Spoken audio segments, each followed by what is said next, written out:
நான் ஃபஸ்ட்டு அபி சாருக்கு தான் தேங்க்ஸ் பண்ணுவேன், ரொம்ப தேங்க்ஸ் பண்ணுவேன். அன்றைக்கி மார்னிங் அவள் சொன்னது நான் லா எக்ஸாம் போக மாட்டேன். 10:30க்கு அவள் சொல்கிறா நான் லா எக்ஸாம் போக மாட்டேன். ரொம்ப கஷ்டமாக இருந்தது. பட் அந்த டைம் வந்து ஜஸ்ட்டு ஒரு ட்ரை பண்ணலாம் சாருக்கு. இது அதுக்கு முன்னாடி நான் பேசினது கிடையாது, என் நம்பர் சார்கிட்ட கிடையாது, எதுவுமே கிடையாது. ஒரு ட்ரையல், ஒரு ஃபோன் தான் பண்ணேன். ஃபஸ்ட்டு கால் இந்த எடுத்தார். 8 minutes இவளுக்கு சூப்பராக பேசினார். அவ்வளோதான், நேராக போய் பிஸ்னஸில் எழுதிட்டு வந்துட்டான். சீரியஸாக ரொம்ப கஷ்டமாக இருந்தது. இப்போ நினச்சா கூட எனக்கு கூஸ் பம்ப்ஸாக தான் இருக்குது. ஆனால் அன்றைக்கி மிராக்கல் நடந்தது. அது only because of Abhi sir. ஆனால் அவரை நம்பி தான் நான் இங்கே சேர்த்தனே. ஒரு இங்கே ஜாயின் பண்ணி ஒரு 1 or 2 monthsலேயே அவளுக்கு எல்லா ஃபேக்கல்ட்டியும் பிடிச்சிருச்சு. ஸோ அதனால் நாங்கள் செகண்ட் தாட்டே அதுக்கப்புறம் நாங்கள் யோசிக்கவே இல்லை. வேறு எந்த அகாடமி எதுவுமே யோசிக்கலை.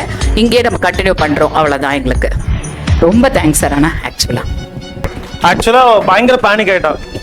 அவளுக்கு இருக்க கேப்பபிலிட்டிக்கு எக்ஸாம் எழுத மாட்டேன் ஆர்ப்பாட்டம் பண்ணுறா. எனக்கு என்ன எக்ஸாம் எழுத மாட்டேன் சொல்கிறாங்க. எனக்கு ஏன்னா ஷாக் ஆகிட்டேன். ஆக்சுவலாக எதுக்கு பயப்படுறா? 40 மார்க் ஈஸியாக எடுத்துலாமா, ஏன் இவ்வளோ யோசிக்கிறா? அவ்வளோ ஆக்சுவலாக பயங்கர ஆரம்பிச்சு. ஏன்னா அவளே ஷீ காட் டிப்ரெஸ்ட். திருப்பி சொல்கிற எக்ஸாம்ஸ்க்கு ரொம்ப இம்பார்ட்டன்ட் வந்து செல்ஃப் கான்ஃபிடன்ஸ். அது ரொம்ப இம்பார்ட்டன்ட். இப்போ நீங்கள் அதை உடச்சிடவே கூடாது. இப்போ இன்னும் மேபி அது பயப்படாமல் இன்னும் போயிருந்தா இன்னும் மார்க் அதிகமாகவே ஸ்கோர் பண்ணிருக்கலாம். கரெக்ட் தானே? அது எல்லாருக்குமே சொல்கிறேன். நீங்கள் பயந்து பேனிக் ஆகிறது வந்து யூஸே கிடையாது ஆக்சுவலாக. ஓகேவா? எக்ஸாம்ஸ் பயங்கர ஃபோக்கஸாக அழகாக எழுதிட்டு வாங்க.